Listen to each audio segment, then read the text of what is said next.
Jangan di-skip dulu, ada kisah menarik tentang mukjizat Rasulullah Shallallahu Alaihi Wasallam menundukkan matahari dan membelah bulan. Pada zaman jahiliyah, terdapat seorang raja bernama Raja Habib ibnu Malik di kota Syam. Orang Arab memberinya gelar Raihanah Quraisyin. Raja Habib saat itu masih menyembah patung dan memiliki putri yang cacat di bagian kaki, tangan dan matanya pun buta. Pada suatu hari Raja Habib bersama pasukannya berjumlah 12.000 orang singgah di Atbah, yakni suatu tempat di dekat Makkah. Datanglah Abu Jahal beserta pengikutnya untuk memberikan berbagai hadiah kepada Raja Habib. Setelah itu Abu Jahal dipersilahkan duduk di sebelah kanan Raja Habib. "Wahai Abu Jahal, katakan kepadaku tentang Muhammad," kata Raja Habib yang sudah lama mendengar nama Muhammad. "Sebenarnya kami telah mengenal Muhammad itu sejak dia kecil, orangnya sungguh amanah dan setiap perkataannya benar. Namun sejak umur Muhammad meningkat 40 tahun, dia telah berani mencela Tuhan kita dan dia membawa agama baru yang datangnya bukan dari nenek moyang kita," jelas Abu Jahal. Raja Habib kemudian mengatakan ingin bertemu langsung dengan Rasulullah Shallallahu Alaihi Wasallam. Maka datanglah Rasulullah beserta Abu Bakar dan Siti Khadijah.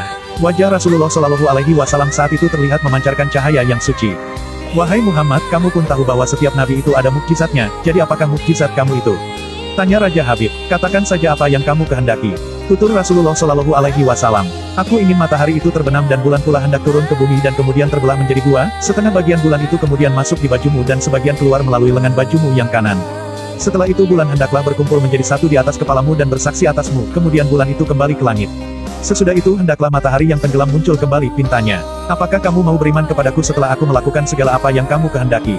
tanya Rasulullah. "Ya, aku akan beriman kepadamu setelah kamu dapat membuktikan segala isi hatiku," janjinya.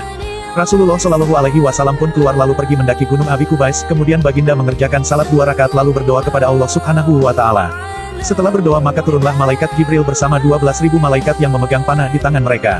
"Wahai kekasihku, janganlah kamu takut dan bersusah hati. Aku senantiasa bersamamu, ketahuilah sesungguhnya Allah Subhanahu wa Ta'ala telah menundukkan matahari, bulan, malam dan siang. Sesungguhnya Raja Habib itu mempunyai seorang putri yang tidak mempunyai kedua tangan, kedua kaki dan tidak mempunyai kedua mata. Katakan kepadanya bahwa Allah Subhanahu wa Ta'ala telah mengembalikan kedua tangannya, kedua kakinya dan kedua matanya," ujar malaikat Jibril.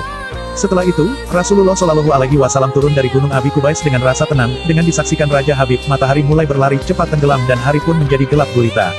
Setelah bulan meninggi, Rasulullah Shallallahu Alaihi Wasallam memberikan isyarat dengan 2 jarinya untuk membelah bulan itu. Semua permintaan Raja Habib akhirnya dapat dipenuhi oleh Rasulullah Shallallahu Alaihi Wasallam. "Wahai Muhammad, aku masih ada satu syarat lagi," kata Raja Habib. Belum sempat Raja Habib berkata maka Rasulullah Shallallahu Alaihi Wasallam langsung menyahutinya bahwa Raja Habib ini mempunyai seorang putri yang tidak mempunyai 2 tangan, 2 kaki dan 2 mata. "Maka ketahuilah olehmu, sesungguhnya Allah Subhanahu wa Ta'ala telah mengembalikan kedua tangan, kedua kaki dan kedua mata putrimu," sabda Rasulullah. Mendengar penuturan itu, Raja Habib langsung menyatakan keislamannya, lantas diikuti oleh seluruh pasukannya. Setelah Raja Habib pulang ke kerajaannya, ia berdecak kagum karena mendapati putrinya dalam kondisi sempurna.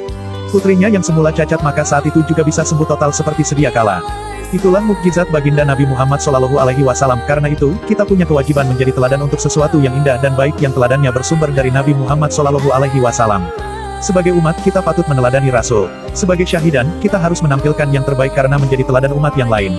Jika video ini muncul di beranda kalian, dan kalian merasa terhibur, jangan lupa like, follow, dan share sebanyak-banyaknya.